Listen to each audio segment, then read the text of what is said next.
Dinasti politik benarkah ada di negeri seribu pulau? 2 pekan terakhir ini muncul wacana adanya dinasti politik. Benarkah ada?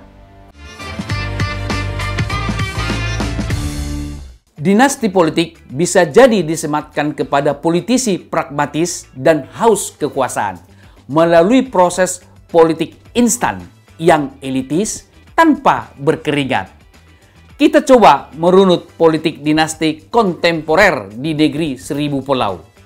Awalnya, sejumlah menteri menginginkan jabatan presiden 3 periode sebagai bentuk penghambaan politik kepada majikannya. Publik menolak.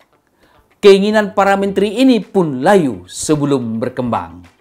Seperti tidak mau menyerah. Lalu muncul isu wacana perpanjangan jabatan presiden.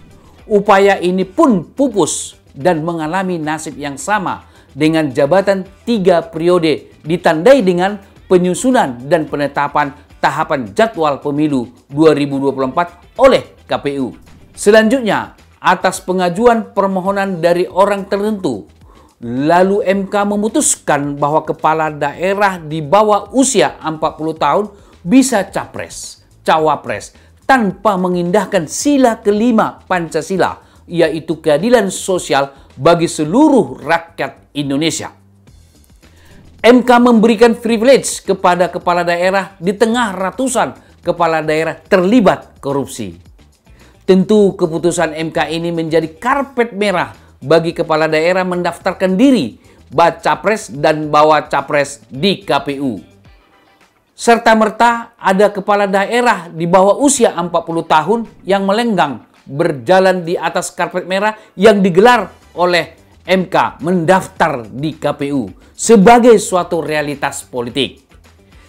Fenomena komunikasi politik di atas dapat disebut sebagai dinasti politik, tentu dengan meredefinisi konsep dinasti politik sebagai tindakan politik mengeksploitasi semua resources politik seperti pengaruh, kekuasaan, pengerahan logistik, penghambaan sejumlah menteri, jaringan hubungan personal, dan kekerabatan, serta melemahnya semangat ketua umum partai untuk bakal calon presiden dan bakal calon wakil presiden demi mengestafetkan kekuasaan dari dan ke sesama keluarga inti.